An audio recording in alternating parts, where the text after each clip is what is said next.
twilight, these sisters discuss the paranormal and the unnerving. They are known as the ParaSisters.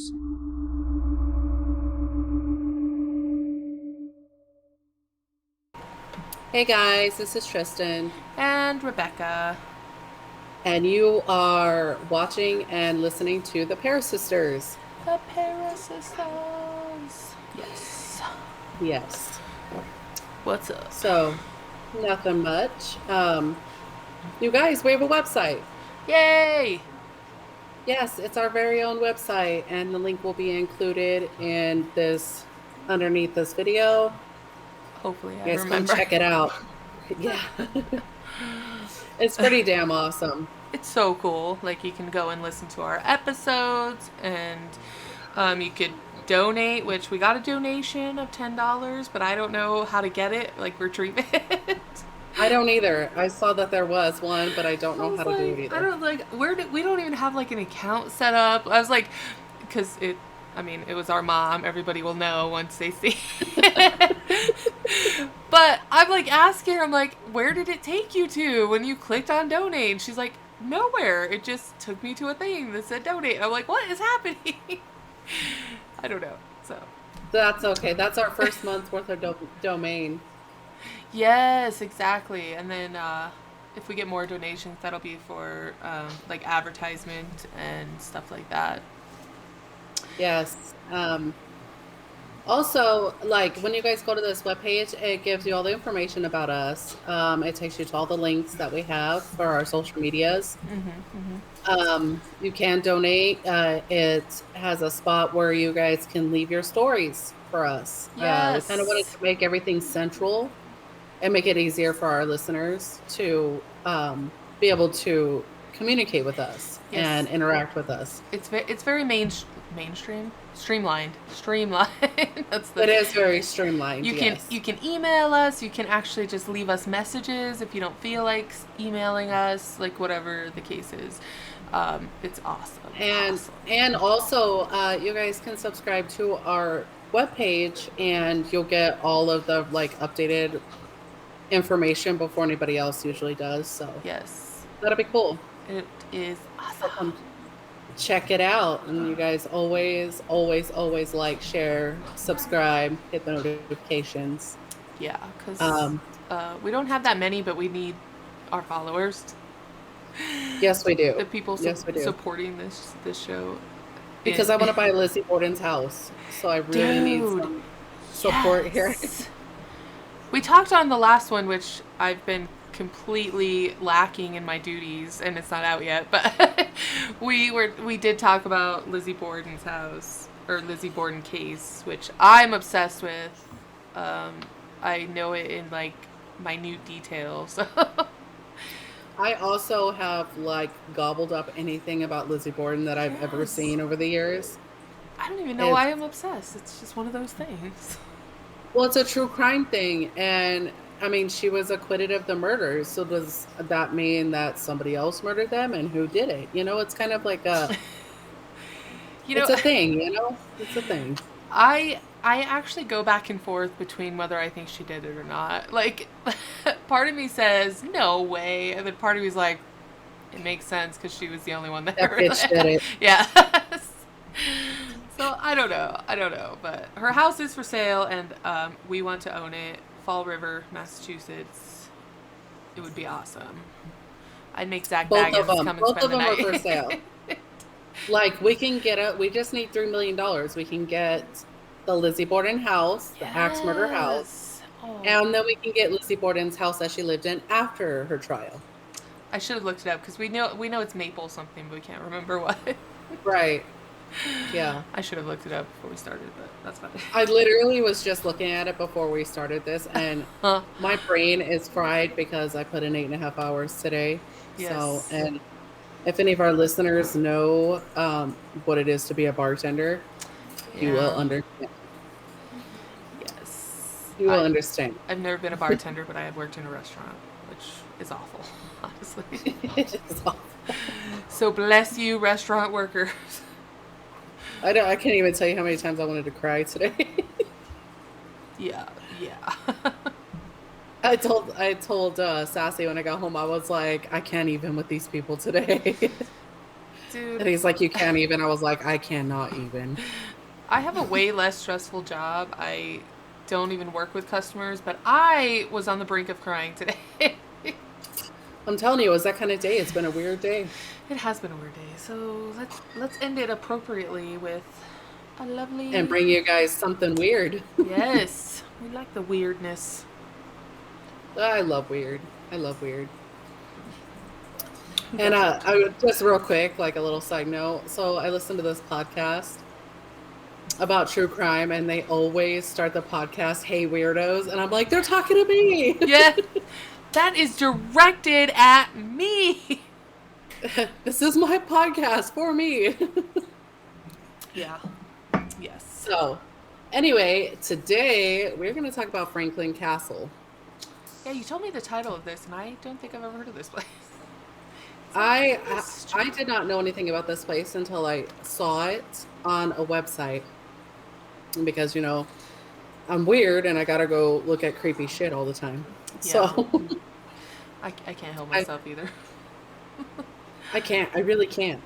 Yeah. So Franklin Castle is also known as the Tiedemann House. So that sounds more familiar, but I can't place it. Right. And I actually didn't even know this part. But Franklin Castle is a Victorian stone house. I would consider it more mansion size than actual house size. I will say it's unusual to have a Victorian stone house. They rarely built out of stone in Victorian times. Right, they made it out of like the shiplap stuff or whatever it's called. I mean, it was wood, yeah. That's pretty, yeah. So this is a Victorian stone house. It was built in the American Queen Anne style.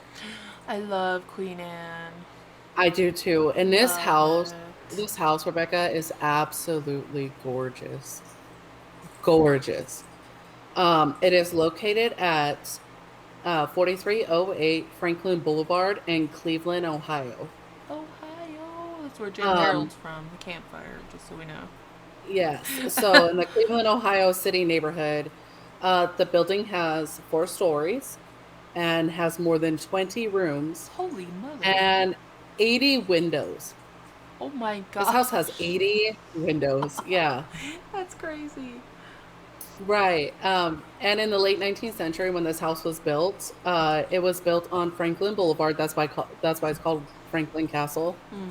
Mm. And at that time, Franklin Boulevard was the most prestigious residential avenues in Cleveland. Nice. And Franklin Castle, or Tiedemann House, is reported to be the most haunted house in Ohio. That is freaking awesome. It is freaking awesome. And there's some weird stuff. We'll get into it, but there's some weird stuff in this house that is really unexplainable. It's odd. I love it. I love it unexplainable. Yes. Well, I do and I don't. I do because it gives me the chills, and I'm like, ooh. Yeah. And then I don't because I'm like, why is this unexplainable? This is bullshit. It should be explainable. Yeah. Somebody give me the answers, damn it. Right now. Yeah.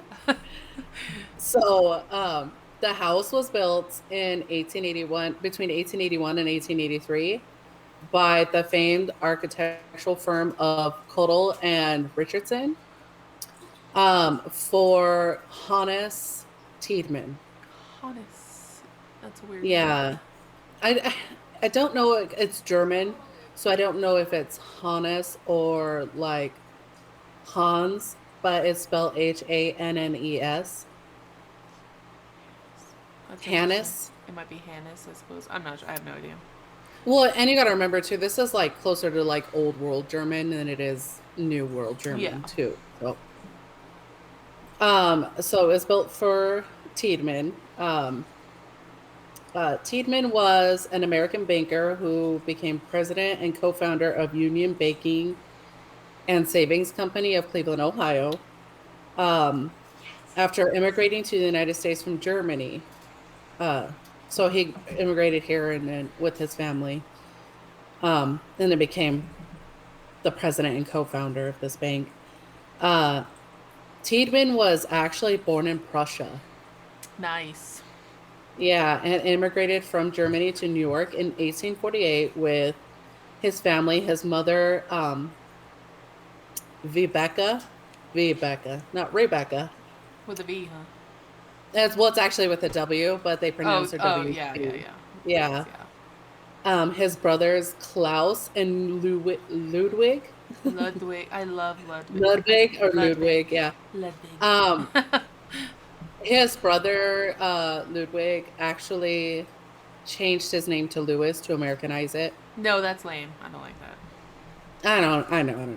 And his sister Katharina and Rebecca Elise and Louise or Louise maybe. Yeah, because it's spelled with the W. Like German is very hard, like the way that they pronounce things. I started to learn German and I'm like, this is way too hard. I love German. I want to learn it so bad. That's not really here or there. It's actually really cool to learn. There's a really cool app. I'll tell you about it afterwards that you can go learn it for free. Sweet. Yeah. So they immigrated in 1948 because his dad had died 2 years before that in 1846. By around 1850, Tiedemann worked as an apprentice to a barrel maker, which relocated him to Royalton, Ohio. And then he moved to Cleveland around 1855. So he's kind of like just like moving around, working at these jobs, trying to find his niche. I will say that I don't know what's coming up next, but to go from being a barrel maker's assistant to living on one of the most prestigious streets in the city of Cleveland sounds pretty awesome. Yeah, he really came up in the world. Especially for an immigrant. Yeah, it was hard. It was very hard for immigrants back then. So it was extremely hard for them. This is before World War II, so it was a little easier for Germans. But afterwards, I don't even think about it. It's not funny. It's awful. After our dad died, I was talking to one of our aunts, who was actually his aunt, and our great grandpa Pete refused to let the kids speak German. Like they were not allowed to speak German. Yeah. Even though grandpa and grandma spoke German, the kids were not allowed to speak German at all. That's interesting. I didn't know that. Yeah, because they immigrated here like during World War II because Grandpa Pete didn't agree with what they were doing over there. Right. So they pretty much escaped Germany and came to the United States. And so it was harder for them because they were German. You know what I mean? Yeah. So anyway, back on the story. So he was an apprentice barrel maker, and then he relocated to Royalton. Sorry. At around 1855, he moves to Cleveland, and he works as a clerk for Babcock and Hurd, a wholesale grocer, and resided at the Bennett Forest City House rooming house at Cleveland's Public Square. So, and he lives there for quite some time, about 9 years, actually. Holy moly. Yeah, in 1864, Tiedemann becomes a wholesale grocer in the firm of Wiedemann and Tiedemann.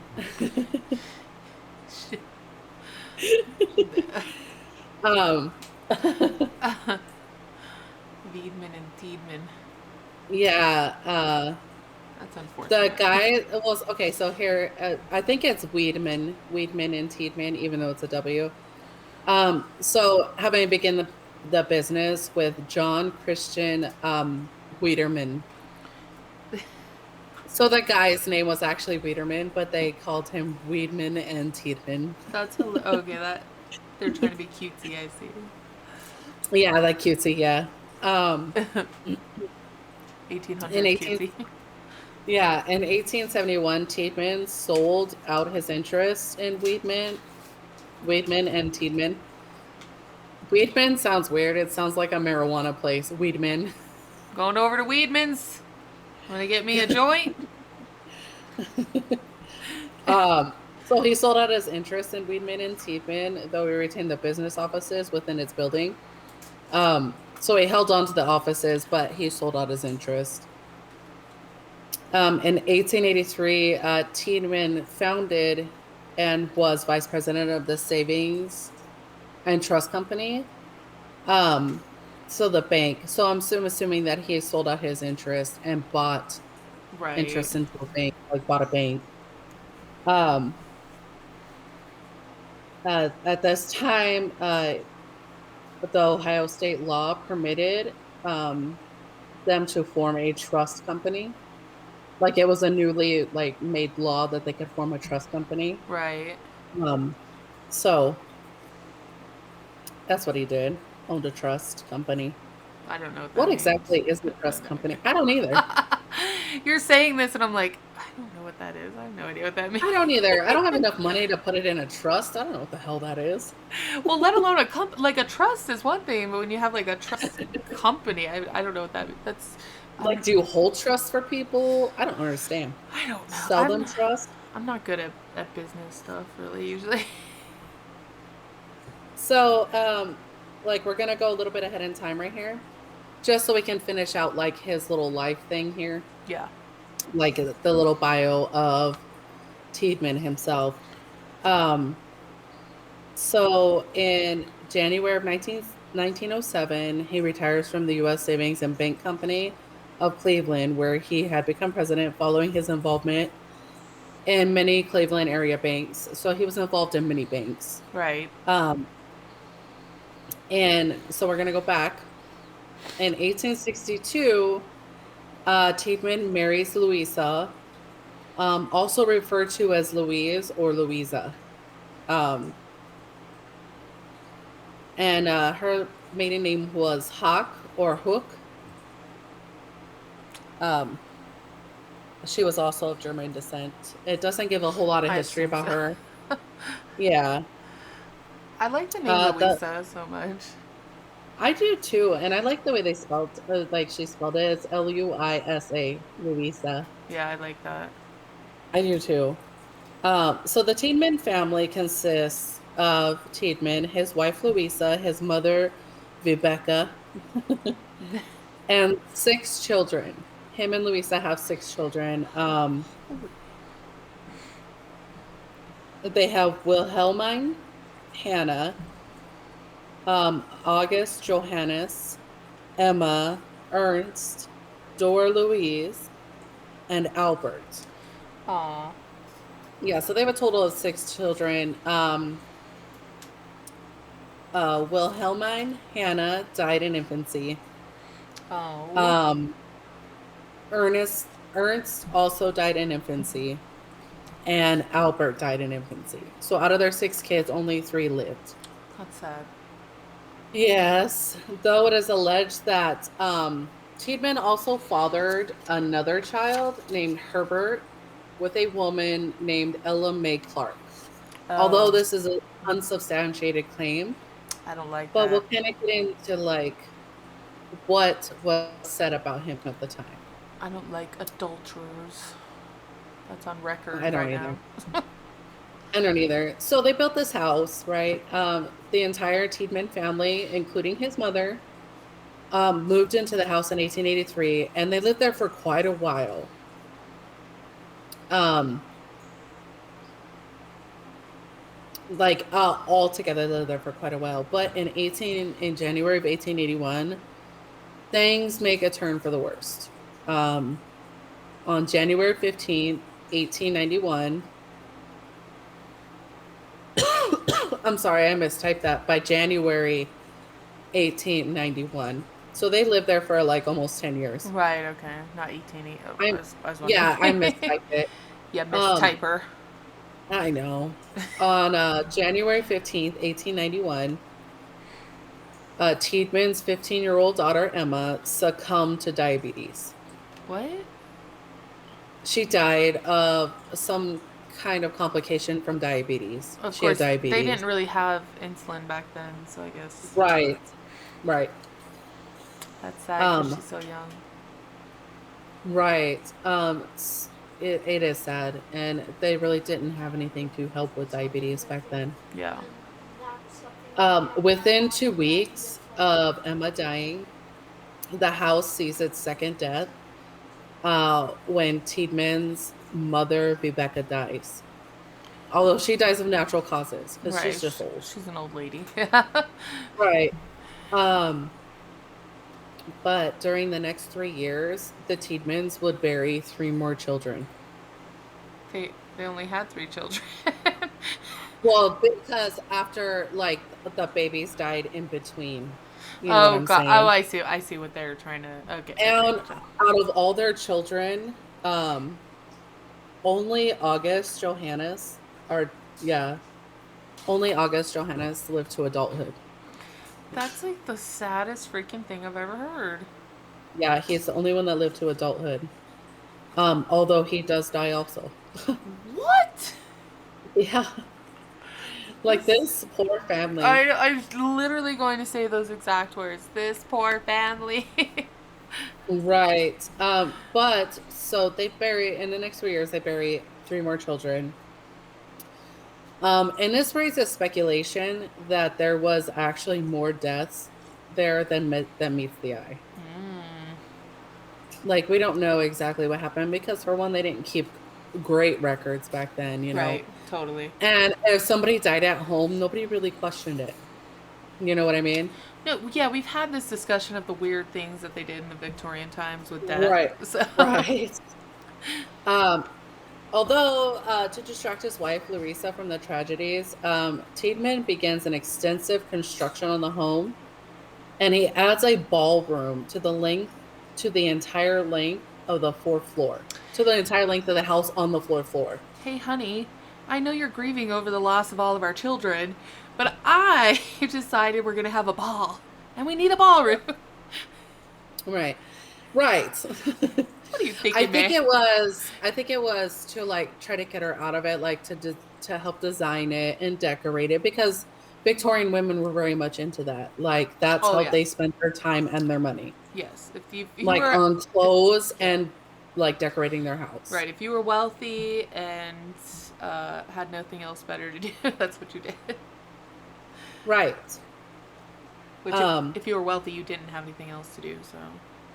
Someone just walked right in front of my window. It creeped me out. It's creepy, Becca. Why do you live on the sofa? Like, you need to live, like, way up and have your own little balcony. Like, I used to, but I know. I prefer now that I don't have to walk up 3 flights of stairs. I prefer the ground floor. Right. Honestly, I agree. But people can walk by your window. I just need my own house. Is what's really happening. Right. This is one thing I love about living where I live.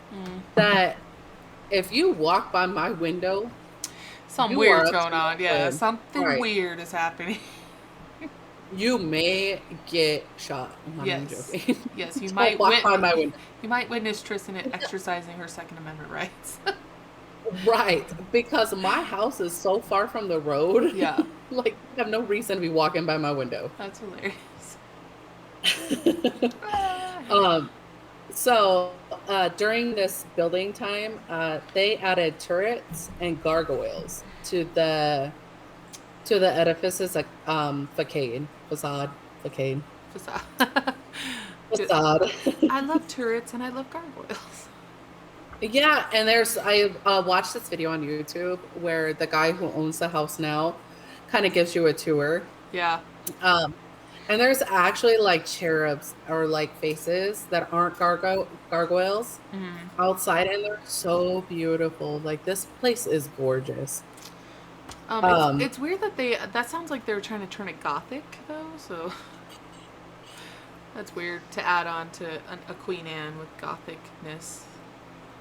I agree it is. but I don't know, it just makes it more interesting, I think. Well, and it's stone. I keep like having like a picture in my head of like a classic Victorian house or like a Queen Anne, and it doesn't look like you're obviously describing. So I will definitely put up pictures. Like, yes, this is a stone. This is a stone house. Well, mansion, more like it, but it's made out of stone. It's pretty cool. So they put in the ballroom. They add the turrets and the gargoyles to the facade, giving the house an even more pronounced castle appearance. Yes, I want a castle. I know. So bad. I do too. I need to have a castle right now. It is rumored that hidden rooms and passageways, which they cannot find, by the way, this is an unsubstantiated thing, was used for bootlegging during Prohibition. So I guess my question is, do they not have architectural drawings? I would not assume that they have complete architectural drawings. That's sad. I would probably start demolishing walls to find these passageways. Just a little bit at a time. And then I agree. Replace. I would find those fuckers. Although in the video that I watched of the guy giving the tour for this news group, as soon as you walk in the front door to the right, there is a hidden passageway that actually goes down to the servants' quarters. Nice. So they never ever have to be seen. Right, so they don't have to be seen through the house, and so they can make it really quickly to the door, so that whoever's on the outside of the door, it doesn't disturb the occupants of the house. Yeah, it's actually very cool. To be rich. I know, right? Geez. Is everything okay? Yes, sorry to interrupt. I was just trying to look for something. What are you looking for? Sorry. I can help you. No, I didn't mean to interrupt. Please. Continue your podcast. I'm so sorry. It's like lurking. I am not lurking. I was over here. I'm just... Why are you trying to upset me? I'm not. Yes, you are. Get back in the water, Nessie. Just like go back to the water, Nessie.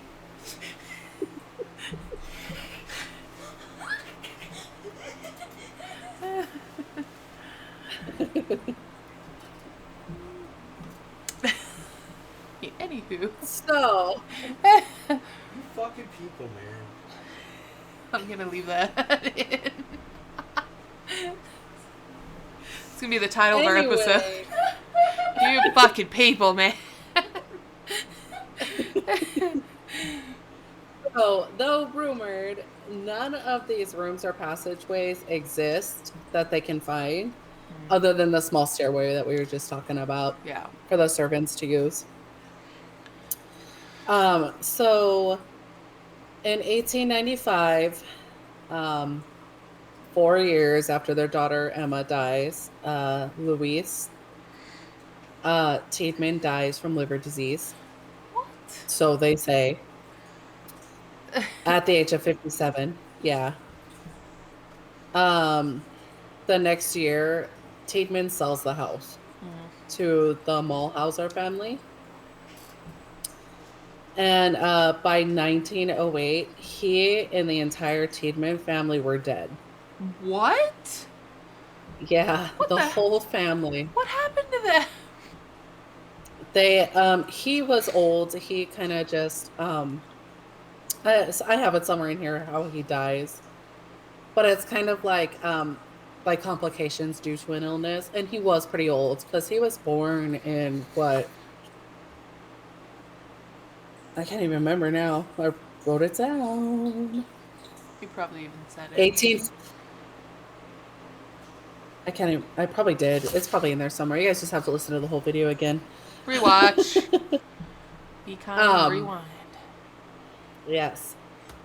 So by 1908, him and the whole family are dead. Even his only child that lived to adulthood is also dead. How did he die? I don't know how the child died. So let's see here. Well, if Emma dies at 15. If you're gonna get to it, it's fine. Oh, I'm sorry. Dora Louise also survived to adulthood, but it does not list how she dies. So we got Albert and Dora Louise. They both survived to adult. Oh no, I'm sorry. August and Dora both lived to adulthood. It doesn't say how they died, but they did not obviously live to 1908. After losing his wife, Louisa, in 1895 to liver failure, Tiedemann remarried, although very briefly. His second wife was named Henrietta. He married her really closely to after Louisa died. Yeah. That's not acceptable. So this subsequent marriage led to rumors regarding Louisa's perpetrated cause of death. Yeah, her liver disease. Right. And not to mention that within like 12 years, all of his family is going to be dead. Yeah, is he killing everyone off, or is it like I a don't curse? know. The family is cursed. They must be. Tiedemann's second marriage ended in divorce. Only 1 year later, they divorced. Wow. That's why I said he was married for a brief time. Remarried.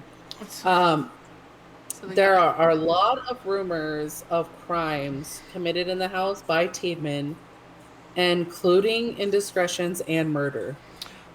What? Yes. And all of these rumors have contributed to Franklin Castle's reputation as a haunted house. What indiscretions? I wish it was more specific. Well, because it says that he also fathered another child at that time. It would have been while he was living in the castle. Not to mention, like, any other kind of indiscretions he had, or rumored indiscretions, because he was a very powerful man, and this was the Victorian era, and men thought they could do whatever the fuck they wanted to do. They still think that. just say it. I know. Some men. Most. I won't say all, because that's not fair to all men. So by this time, the whole Tiedemann family is gone, and the legend begins. The legend begins. Yes. So we're gonna go back and kind of talk to within like a little more detail. Like I told you that Rebecca and Emma died 2 weeks within each other. Yeah.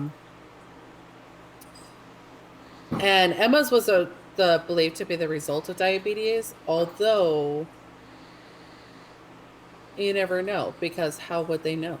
You know what I mean? Well, Yeah. I guess I'm going to look it up because I'm not sure when they discovered diabetes. I guess it was probably like mid 1800s, but I'm not really sure. It's just weird they would know she died of complications from diabetes. Right. Like, how would they even know that? Would they even equate that? Because even by the late 1800s, they're not going to know enough about the diabetes to understand why people would even die from them, I would think. Well, certainly I think a lot of that would involve blood tests. Which they have not even gotten to, develop fully yet. Right. I know they've started, but I don't know how into it they were by that point. But right. So even though, Rebecca was old, so they pretty much chalk that up to natural causes because she was old, And he probably didn't kill his own mother, so. Right, I would assume not, especially after coming here with her and moving her into his house and all that stuff, Yeah. The deaths, nonetheless, gave birth to not only the legend of the curse, but the legend of a curse, but also the rumors that Tiedemann was a controlling and evil man. Ooh, he's evil. Yeah. Like we talked about before, that during this time, legend says that there was infamous hidden rooms and secret passageways constructed within Franklin Castle, and they may be shut now, like they may have been like sealed shut. Yeah. And the newer owners have never been able to find them because they were sealed shut. Why they were created, though, or why they were supposedly created, is open for debate. Like, we have no idea. It was nefarious purposes. You would think so, because, you know. Dude, I would have tons of secret passages if I had a house and lots of money. Heck yes, I'm telling you. Just so when I die, I can haunt them. Yes. Um, so like they said, some say they were created by Tiedemann to simply as a way of taking his wife's mind off the recent death of their daughter. Others, however, say the rooms and the passages were designed so that Tiedemann could commit heinous crimes, including murdering his niece, who also died in the house. Yes. A servant girl. He murdered her? And even a servant girl died in the house, yes. And even his own daughter, Emma. Oh, that sounds sad. Yeah, so they figured he made these so he could commit crimes without being detected. But what would the motivation be, I guess, to just start going on a killing spree against your family? Well, I mean, maybe he was already like a sociopath, like H.H. Holmes. Oh, he was just crazy, You know what I right? mean? Yeah. Yeah. There are still others who hold firm to the belief that Mrs. Tiedemann herself had the passages created so that she could sneak past her overbearing husband undetected. But I think that's why there's not an official like architectural design or architectural blueprints of these tunnels or passageways. But I mean, how would he not know about it? Would be my question. Well, okay, so this happened very often too, where a wife is like, I want to make this room, or I want to do work on the house. And then he just gave her like a blank check and was like, just do whatever you want then. Just to kind of keep the wife out of their hair, you know? Yeah, I guess. I've actually read a lot of historical books, factual historical books, not romantic historical books. Yeah, love me a good romance. I know, where husbands actually did this quite often. It was done. Yeah. Because they didn't want anything to do with the designing of the house or the furnishings in the house or anything like that, the tapestries or the wallpaper. They could care less. Well, and they just wanted to go to their club and gamble. The reality is they probably didn't care that much about their wives either. So they're like, I agree. Do whatever you want. Just leave me alone.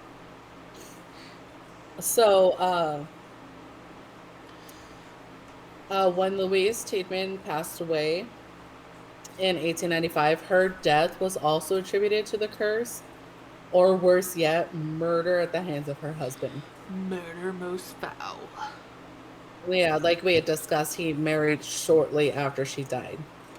Like, it was pretty quickly. It's weird because when you said that, I was thinking that for that time period, that was not the done thing. You went through like a year of mourning, depending on how close the person was to you. And then I don't think you are allowed to marry, certainly. By society's rules. Right, like, and in some places I know that you weren't even allowed to marry by law for a year after your spouse died. People don't realize that Queen Victoria was extremely strict in her edicts on propriety. Like, extremely strict. And yes, this is America, but they did follow a lot of trends and fashions of England. Well, they brought it here with them, yeah. Right, and, Europe. So, I don't know, it seems... And then you said they got a divorce, him and his next wife, which also sounded crazy to me, because we're talking about the early 1900s, so it's like... Right. Like, divorce wasn't even a thing in, like, the 1940s. You know what I mean? Nobody divorced. And if you did, it was like, whoa. You're extremely frowned upon, and you're looked down on. You're shunned, yeah. They're like, nuh-uh, don't talk to me. Right, we don't want you corrupting our daughters with your divorceness. Exactly, yeah. After Louise's death, Tiedemann sold Franklin Castle to a brewer named Mulhauser and moved out. Some say that even Tiedemann leaving the castle was not enough to escape Franklin Castle's power. In 1908, Tiedemann died suddenly. Like, there was no reason. I thought I read somewhere that he had died of complications. Incredibly, Tiedemann's death brought about the end of the Tiedemann family tree. That's it, huh? Yeah, because even so, uh, his entire family, including his grandsons, all passed away before him. Oh my gosh. That's why they say this family was cursed. Sounds like it. Because Like, really? everybody died. Like, how would that feel to watch every single line in your family die off and then you die last, knowing that there is nobody to carry on your name? Well, I mean, if he went on a killing spree, then I guess he didn't care. Right, but those are rumors, you know what I mean? Yeah, because no. there are other accounts that he was actually a very good person. Yeah, And he did a lot of work in society and he helped out a lot of people, and that he actually loved his wife and his children very dearly. That's what I choose So to believe. that's, yeah, I mean, like, I chose the account to where it makes it more suspenseful and makes the, I mean, and they're very well may have been of curse because they all died before him. I mean, it's strange, and it's strange. Yes, he It's was the very last in his line to die. Everybody died before him. How crazy is that? I mean, some That's like nuts. Like, seriously. 40 years younger than him. You know what I mean? Right, that's crazy. I know. He killed him. He killed yeah. them. So he sells it to Mulhauser, and there's not a lot happening when Mulhauser has the house. But in 1921, it's sold. And from 1921 to 1968, the house functioned as a home to various German and cultural organizations. They even had like a socialist place in there, you know, like a German socialist Yeah. like group or whatever. So they, you know, they used it as like their meeting place and like Yeah. hang out and whatever the hell socialists do. I don't know. Demand other people's money. Right. In January 1968, James Romano, his wife, and their 6 children settle into the home. They buy the house and they move in. The Romano family reported several encounters, several with ghosts in their new home. Yes. They attempted exorcisms, and they even had a now defunct ghost hunting group called the Northeast Ohio Physical Research. What is it? I don't know. Like, it says psychio. I think I spelled it wrong. You're like I can't interpret this. I can't even read my own typing. The Northeast Ohio Psychic Research Society. Gotcha. So they came and investigated the castle. I don't know what they found because they're defunct and all of their records are gone. So I'm not sure what happened there. By 1974, the Romanos decided to get the hell out. Yeah. And they sold it to a man named Sam, who planned to turn the castle into a church. Nice. Well, it would make a beautiful church, honestly. This place is gorgeous. To raise money for the church, haunted house tours and overnight stays at the castle were offered. And in 1975, in one of these tours, human bones, like a partial skeleton, was found in one of the closets. Like a real skeleton? A real skeleton. Just like hanging out in the closet, or like someone broke through a wall and. No, it was just in the closet. What? They didn't know this for like 70 years. Okay, so here's the thing. Okay, so this closet specifically is in what they call the cold room. The cold room is where Louisa died. Nobody could inhabit this room because it was 10 to 15 degrees colder than the rest of the house. Always. Oh, so it wasn't like a room where they kept their stuff from going bad. Like, Right. it was just No, they a called it cold the cold room because it was Louisa Tiedeman's room where she died. But I mean, yes, it's cold in there, but no one ever looked in the closet. I don't know, man. I don't know. I think people were just afraid to go in the room because it's the room she died in. That's weird. So, like, this whole Yeah. family lived there, and nobody, like, they were just like, no. Well, if you had 20, if you had 19 other rooms to live in, why would you live in that one? Yeah, I guess that's true. I don't want to live in a house where someone died. So. Like this video that I watched of the new owner, this room is almost exactly the way it was when Louisa died. So it has like the furnishings and everything. It has some of the furnishings, That's yes. freaking awesome. Yeah, so they were found in this closet. It's believed that they were planted by the new owner, but when they were sent to the anthropologist, they're like, I don't really know how it could be because there's no dirt on the bones, there's no nothing. It was so never something buried anywhere, right? And they were extremely old. What? Yeah, so it wasn't like they were new bones or anything like that. They were old bones. Well, I mean, where do people get bones? You can't just get bones from somewhere without somebody noticing. Right, like you would have to get it from like a medical college or something like that, or you would have to dig them up yourself. Like, and who the hell is going to go grave robbing in 1975? Right, that's fairly modern times. I'm sure there were people that did that, but I don't think the people that bought a mansion would do that. Right, I don't think so either. So they say that he planted the bones, but the new owner is like, the bones were so old and they were like, he said it's very improbable. He's like, nobody knows where they came from. Yeah, that's awesome. Yeah. But they say that he did it to gain publicity for his ghost tours on the property. Of course, yeah. I don't know. So in 1982, the location was added to the National Register of Historical Places. That's awesome. Yes, and in early 1984, Michael DeVinco, Judy Garland's fifth and last husband, purchased Franklin Castle and almost immediately started making major renovations to the house. Over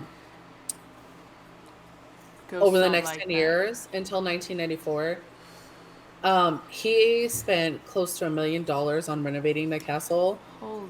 Even going as far as to track down the original furnishings for the castle. What?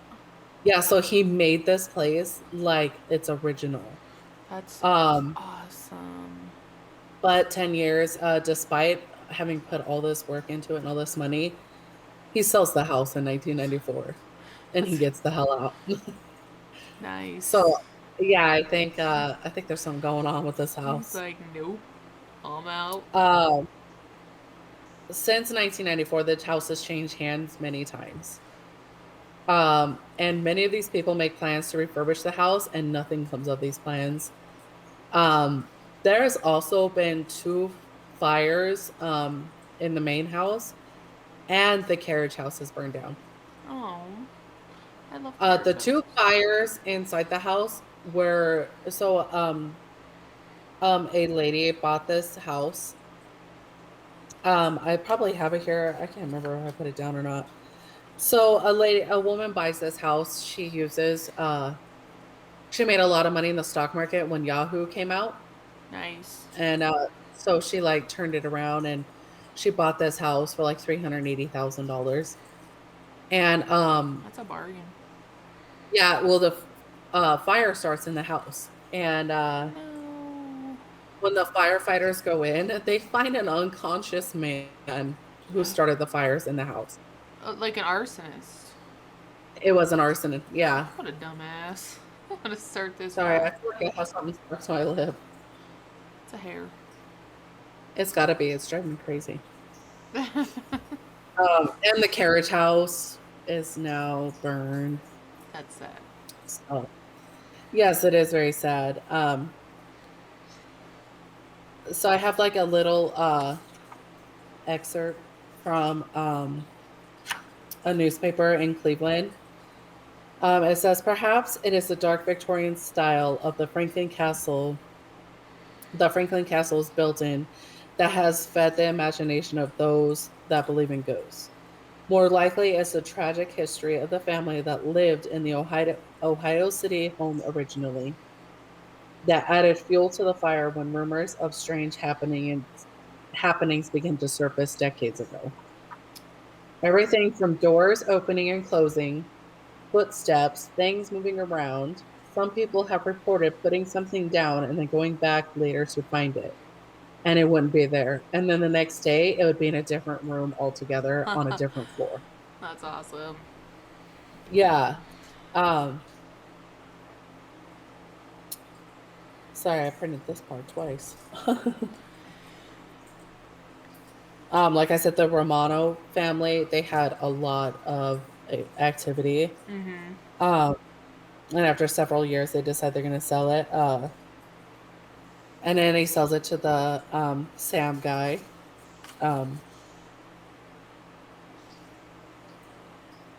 After that, then the Sam and his family finally decide to sell Franklin Castle, and then they sell it to Michael DeVinco.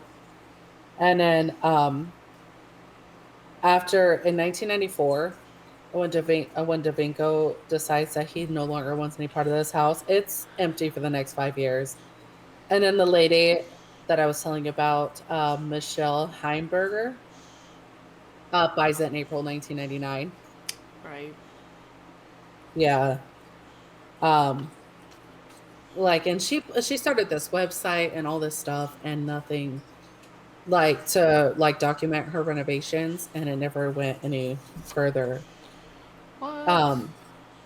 Yes. So I'm gonna get into some of the haunted happenings going on in this place. Yes. Many people have said that they have seen a girl in white. Not a lady in white or a woman in white, an actual child in white. Oh, like one of the kids. Yeah.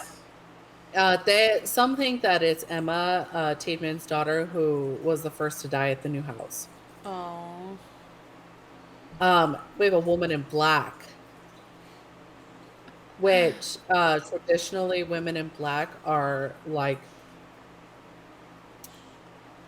not good omens. You know what I mean? No, so we did, I can't remember what episode it was, or case, but we talked about ladies in red, which are also not to be confused with women in white, and they also sometimes appear in black also, which is significant for tragic passing usually.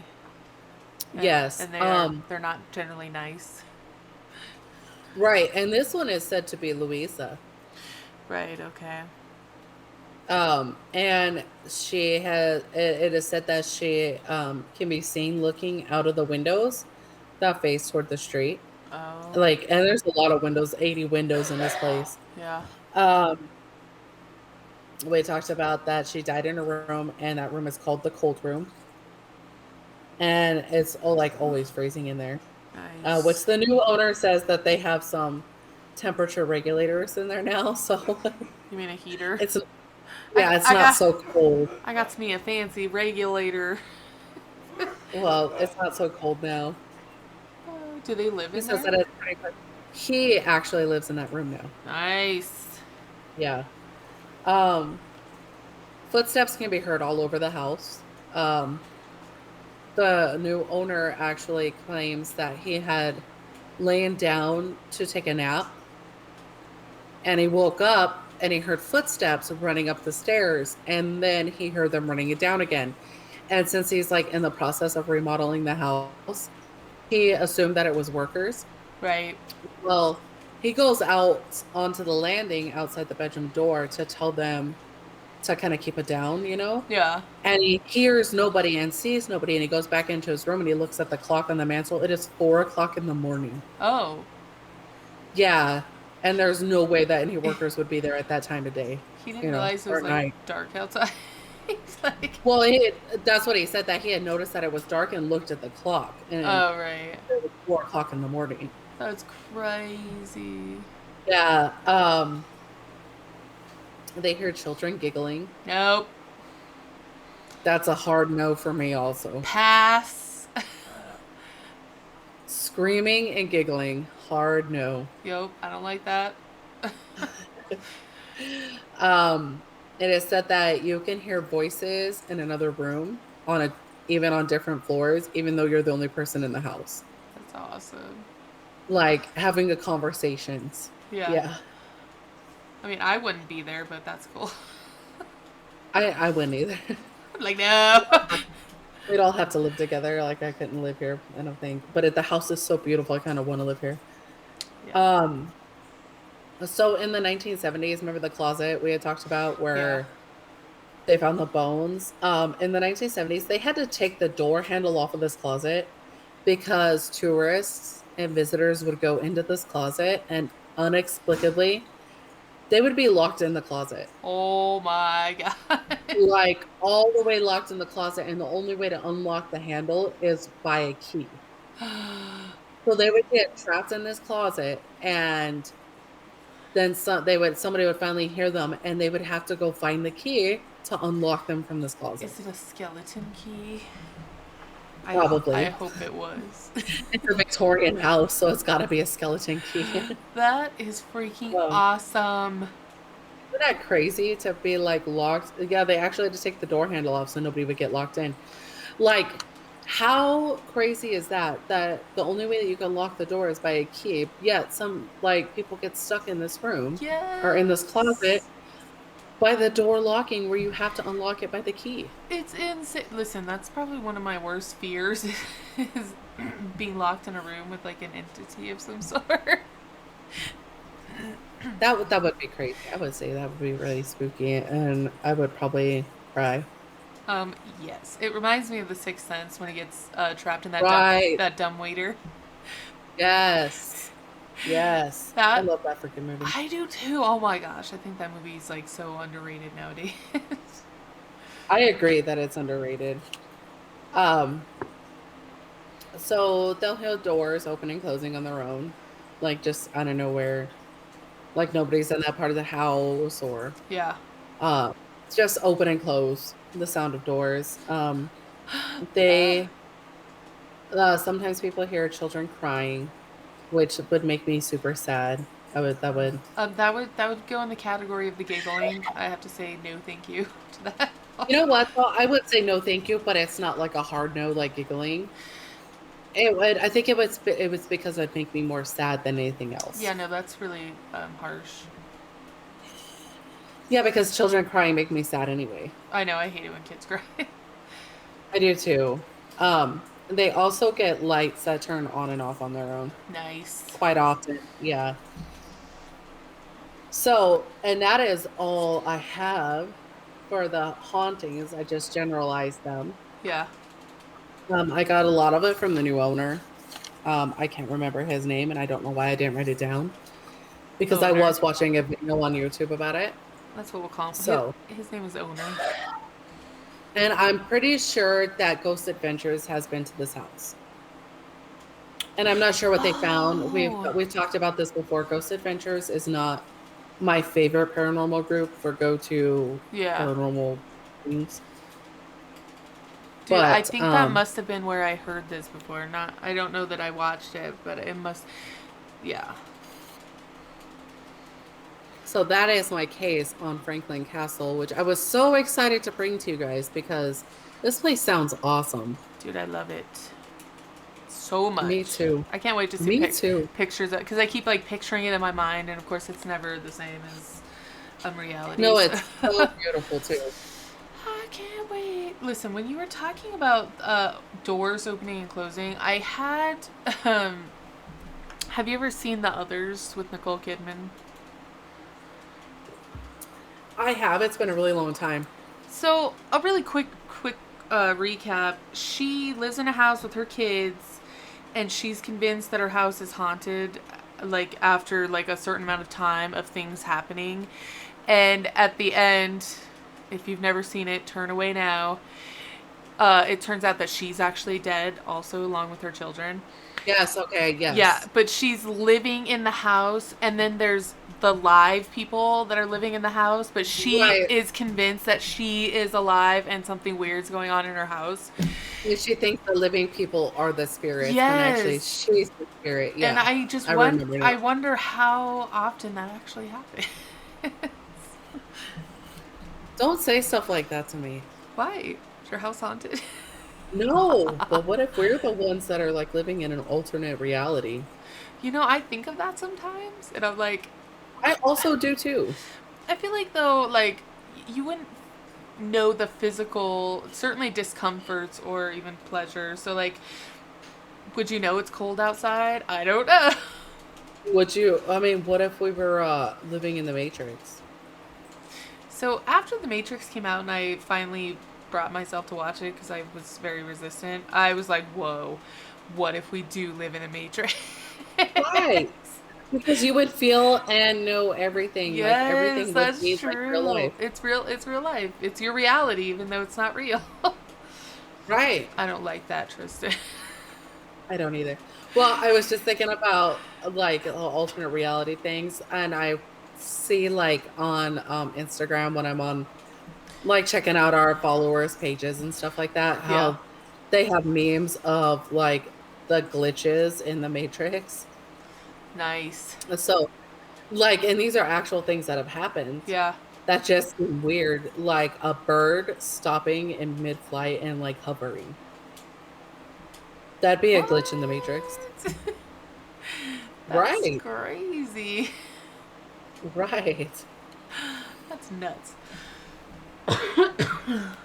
It is nuts. So, but anyway, to reiterate, we need support because we want to buy Lizzie Borden's house. Lizzie, yes, this is our campaign to buy Lizzie Borden's house. I will sit on the couch where they found her father. I would. Yeah. Yes. I'd like lay down like him too. Like this. That's not nice, but so. I'm probably going to hell. That's okay. I mean, it's not okay. No, it's not. But it's okay. No, it's not. I think inappropriate things are funny. So. Oh my goodness. So me and Dylan and Colton were talking about dark and inappropriate humor the other night. So I got to tell you this joke. You know Helen Keller, right? Yes. Did you know she had a dog? No. Neither did she.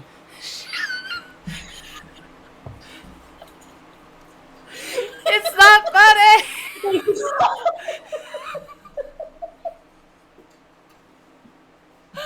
It's not.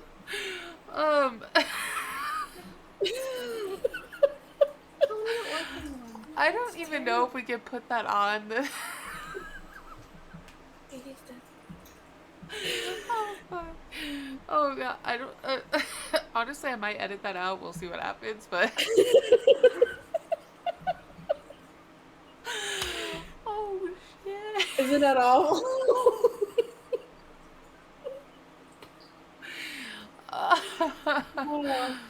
Oh god. Dark, inappropriate humor. It's my favorite kind of humor. Me too. Isn't that hilarious? Oh god. Okay.